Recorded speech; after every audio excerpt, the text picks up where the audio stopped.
আজকে বানাবো মটরশুঁটির খাস্তা কচুরি। নমস্কার বন্ধুরা, অসীমাস কিচেনে আবার একটি নতুন রেসিপিতে আপনাদের সবাইকে স্বাগত জানাই। আশা করছি আমার আজকের রেসিপিটি আপনাদের খুবই ভালো লাগবে। রেসিপিটি ভালো লাগলে অবশ্যই একটা লাইক করে দেবেন, আরও যদি ভালো লাগে চ্যানেলটিকে সাবস্ক্রাইব করে নিয়ে আমার পাশে থাকবেন। চলুন তাহলে খাস্তা কচুরি রেসিপিটি দেখে নেওয়া যাক।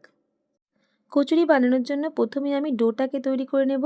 নিয়ে নিয়েছি এখানে ময়দা, দিয়ে দিলাম সামান্য একটুখানি জোয়ান, সামান্য দিয়েছি লবণ, আর দিয়ে দিচ্ছি এখানে 3 টেবিল চামচ পরিমাণে সাদা তেল। এটা শুধু ময়নের জন্য। এবার ময়নটাকে খুব ভালো করে মাখিয়ে নিতে হবে। একটু সময় নিয়ে কিন্তু এই কাজটা করে নিতে হবে।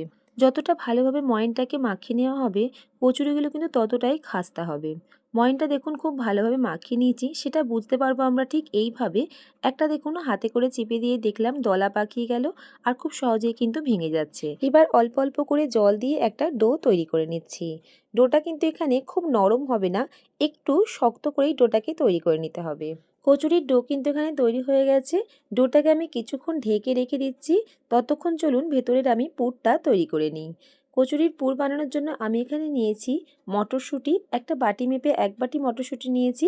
আর মটরশুঁটিটাকে আমি মিক্সিতে পেস্ট করে নিয়েছি, তবে কোনো রকম জল ছাড়াই কিন্তু পেস্ট করতে হবে। ঠিক এইভাবে একটু মিহি করেই পেস্ট করে নিতে হবে। একটু সময় নিয়ে আস্তে আস্তে পেস্ট করবেন, তাহলে কিন্তু খুব সহজেই মটরশুঁটিগুলো পেস্ট হয়ে যাবে। তবে কোনো রকম কিন্তু জল দেওয়া যাবে না। এবার একটি ফ্রাই প্যান গ্যাসের ওভেনে বসিয়ে নিলাম। নিয়ে নিচ্ছি সামান্য পরিমাণে সাদা তেল। তেলটা হালকা গরম হয়ে এসছে, দিয়ে দিচ্ছি এখানে আমি কালো জিরে, আর দিলাম জোয়ান। একটু নাড়াচাড়া করে নিয়েছি। হাতের কাছে যদি একটু হিং থাকে সেটাও কিন্তু অবশ্যই দিয়ে দেবেন, তাহলে কিন্তু টেস্টটা বেশ ভালো আসে। এবার আমি পেস্ট করে রাখা মটরশুঁটিগুলো এখানে দিয়ে দিচ্ছি। গ্যাসের আঁচটা কিন্তু এই সময় মিডিয়াম করে রেখেছি। এবার একটু সময় নিয়ে আস্তে আস্তে ভালো করে নাড়াচাড়া করে মিশিয়ে নিতে হবে। বন্ধুরা, আমার রেসিপিটি যদি আপনাদের ভালো লাগে অবশ্যই একটা লাইক করে দেবেন। আপনাদের একটা লাইক কিন্তু আমাকে পরবর্তী রেসিপি বানাতে অনেকটা মোটিভেট করে। বেশ কিছুক্ষণ একটু সময় নিয়ে মটরশুঁটির পেস্টটাকে ভালো করে নাড়াচাড়া করে শুকনো করে নিয়েছি। এবার দিয়ে দিচ্ছি কিছু গুঁড়ো মশলা। দিয়ে দিলাম স্বাদ মতন লবণ, সামান্য একটু ধনে গুঁড়ো দিয়েছি, জিরের গুঁড়ো, আর এখানে আমি লঙ্কার গুঁড়ো ব্যবহার করেছি, আর দিয়েছি চাট মশলা। আপনারা চাইলে কিন্তু কাঁচা লঙ্কা মটরশুঁটির সাথে পেস্ট করেও দিতে পারেন। চাট মশলার বদলে আপনারা কিন্তু এখানে আমচুর পাউডারটাও ব্যবহার করতে পারেন। এবার ভালো করে নাড়াচাড়া করে মিশিয়ে নিতে হবে।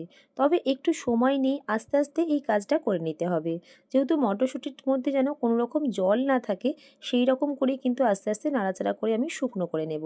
দেখুন বেশ কিছুক্ষণ নাড়াচাড়া করে ভালো করে একটু শুকনো করে নিয়েছি। এবার সামান্য একটু চিনি দিয়ে দিলাম, এটা স্বাদটা কিন্তু বেশ ব্যালেন্স করবে। আর 2 চামচ দিয়েছি এখানে আমি ছাতু, আর দিয়ে দিলাম কিছুটা কাসুরি মেথি, হাতে করে একটু ক্র্যাশ করে নিয়েছিলাম। ছাতুর বদলে আপনারা এখানে বেসনটাও দিয়ে দিতে পারেন। ছাতু বা এখানে যদি বেসনটা দেওয়া হয়, তাহলে কিন্তু এই পুরের বার্নিংটা কিন্তু খুব সুন্দর হয়। ভালো করে এবার নাড়াচাড়া করে মিশিয়ে নিচ্ছি। একটু সময় নিয়ে এই কাজটা করে নিতে হবে। একেবারে ঝুরঝুরে করে কিন্তু পুরটা আমি তৈরি করব। গ্যাসের আঁচ কিন্তু বেশিরভাগ সময় আমি একেবারেই লো করে রেখেছিলাম। দেখুন পুরটা কিন্তু খুব সুন্দরভাবে ঝরঝরে হয়ে গেছে। পুর কিন্তু এখানে প্রায় একেবারেই রেডি হয়ে গেছে। একবার এইভাবে পুর বানিয়ে খেয়ে কিন্তু দেখতে পারেন, খেতে ভীষণই ভালো লাগে। এদিকে ডোটাও কিন্তু একেবারেই তৈরি হয়ে গেছে। ডোটাকে আমি আবারও একবার ভালো করে মেখে নিচ্ছি। ডো কিন্তু এখানে আমি একবার ভালো করে মেখে নিয়েছি। আর এখান থেকে দেখুন আমি ঠিক বড় বড় করে লেচি করে নিচ্ছি। একইভাবে দেখুন সব লেচিগুলো আমি তৈরি করে নিয়েছি। এবার একটা লেচিকে নিয়ে ঠিক 2 হাতে করে এইভাবে ভালো করে একটু গোল গোল করে নিতে হবে। তারপরে একটা বাটির মতন শেপ তৈরি করতে হবে। এই শেপটা কিন্তু যেই সাইডগুলো একটু পাতলা হবে আর মাঝখানটা কিন্তু একটু মোটাই থাকবে। বাটির শেপের এই মধ্যিখানটা যদি খুব বেশি পাতলা করা হয়, তাহলে কচুরিগুলো ভেজে নেবার সময় কিন্তু ফেটে যাবার সম্ভাবনা থাকে। আচ্ছা, কড়াইশুঁটির পুরটা কিন্তু বেশ ভালোভাবে ঠান্ডা হয়ে যাবার পর আমি ঠিক এইভাবে এক একটা গোল গোল করে লাড্ডুর মতন তৈরি করে নিয়েছিলাম। তাহলে কিন্তু এই কচুরিটা বানাবার সময় খুবই সুবিধা হবে। আপনারাও কিন্তু এইভাবেই বানিয়ে দেখবেন। খেতে কিন্তু ভীষণ ভালো হয়, আর বানানো কিন্তু একেবারেই সহজ। দোকান থেকে আর খাস্তা কচুরি কিনে খেতে ইচ্ছেই করবে না, যদি একবার বাড়িতে এইভাবে বানিয়ে নেন। মুখটাকে খুব ভালো করে বন্ধ করে দিয়েছি। এবার 2 হাতে করে চেপে একটু প্রেস করে একটু পাতলা করে দিচ্ছি। ঠিক এই রকম করে কিন্তু তৈরি করে নিতে হবে। কচুরিগুলো খেতে কিন্তু বন্ধুরা অসম্ভব সুন্দর হয়। অবশ্যই বাড়িতে একবার ট্রাই করে দেখতে পারেন।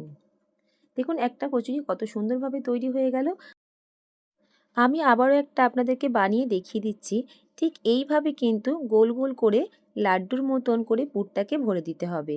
আর বাটির যে শেপটা তৈরি করবেন অবশ্যই চারিদিকটা পাতলা তৈরি করতে হবে, আর মধ্যিখানটা কিন্তু একটু মোটা করেই রাখতে হবে। মুখটা কিন্তু অবশ্যই খুব ভালো করে বন্ধ করে দেবেন। যদি প্রয়োজন পড়ে মুখের ছোট্ট যে অংশটা এক্সট্রা হচ্ছে ময়দার, সেটা কিন্তু কেটে আপনারা বাদ দিয়ে দিতেও পারেন। আবারও দেখুন একটা কচুরি কত সুন্দরভাবে তৈরি হয়ে গেছে। একইভাবে আমি সব কচুরিগুলোকেই বানিয়ে নিয়েছি। চলুন এবার এই কচুরিগুলোকে ভেজে নেবার পালা। গ্যাসের ওভেনে কড়াই বসিয়ে পরিমাণ মতন তেল নিয়ে নিয়েছি। তেলটা কিন্তু একেবারে ঠান্ডা অবস্থায় আমি কচুরিগুলোকে ছেড়ে দিচ্ছি। গ্যাসের আঁচটা কিন্তু লো থেকে একটুখানি বাড়িয়ে রেখেছি। এর থেকে কিন্তু বেশি বাড়িয়ে রাখার একেবারেই দরকার নেই। বেশ কিছুক্ষণ ধরে একটু সময় নিয়ে কিন্তু কচুরিগুলো আস্তে আস্তে ভাজা করতে হবে। তা নাহলে কিন্তু উপর থেকে লাল হয়ে গেলে ভেতর থেকে একেবারেই কাঁচা থেকে যাবে। যেহেতু একটু মোটা করে কচুরিগুলো তৈরি করা হয়, আর লো ফ্লেমে যত আস্তে আস্তে ভাজা হবে তাহলে কচুরিগুলো কিন্তু ভীষণভাবে খাস্তা তৈরি হবে। প্রথমে কিন্তু একটা পাশ উল্টে দেবার একেবারেই দরকার নেই। যখন দেখবেন কচুরিগুলো আস্তে আস্তে উপরের দিকে ভেসে এসেছে, তারপরে আস্তে আস্তে করে কচুরিগুলোকে একের পর এক উল্টে দিতে হবে ঠিক এইভাবে। আবারও এক পাশটা কিন্তু খুবই সময় নিয়ে আস্তে আস্তে ভাজতে হবে। খুব ভালোভাবে দেখুন কচুরিগুলো ভাজা হয়ে গেছে, আর কালারটা দেখুন কত সুন্দর এসেছে। এই একইভাবে আমি সব কচুরিগুলোকেই ভেজে নেব। এই এক একটা ব্যাচ কচুরি ভেজে নিতে কিন্তু আপনাদের সময় লেগে যেতে পারে 7 থেকে 8 মিনিট। এর থেকেও কিন্তু একটু বেশি সময়ও লাগতে পারে। কচুরিগুলো দেখুন ভাজা হয়ে গেছে। আমি এবার একটা প্লেটের মধ্যে রেখে দিলাম। আরও যে কচুরিগুলো আছে সেগুলো আমি কিন্তু ভেজে নেব। তবে এই সময় কিন্তু গ্যাসের আঁচটা একেবারেই আস্তে করতে হবে, আর তা না হলে কিন্তু একদম বন্ধ করে দিতে হবে। যেহেতু তেলের টেম্পারেচারটা কিন্তু এই সময় একেবারেই হাই রয়েছে, তাই গ্যাসের আঁচটা অফ করে কিন্তু আবারও কিছুক্ষণ পর অন করে ভেজে নিতে পারেন। তাহলে কিন্তু কচুরিগুলো একেবারেই খাস্তা তৈরি হবে। সব কচুরি কিন্তু খুবই সুন্দরভাবে তৈরি হয়ে গেছে বন্ধুরা। দেখতে কিন্তু ভীষণই সুন্দর লাগছে, আর খেতেও কিন্তু অসম্ভব স্বাদের হয়েছে এই কচুরিগুলো। অবশ্যই বাড়িতে একবার ট্রাই করে দেখবেন। আর কতটা খাস্তা হয়েছে সেটা কিন্তু আপনারা দেখেই বুঝতে পারছেন যে কচুরিগুলো কতটা সুন্দর হয়েছে। বন্ধুরা অবশ্যই বাড়িতে একবার ট্রাই করে দেখবেন। আমার চ্যানেলে আপনি যদি নতুন বন্ধু হয়ে থাকেন অবশ্যই আমার চ্যানেলটাকে সাবস্ক্রাইব করে নেবেন।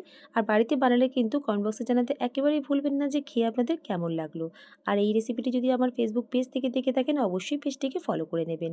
আজকের মতন তাহলে আসি। আবারও দেখা হচ্ছে অন্য কোনো রেসিপির সাথে।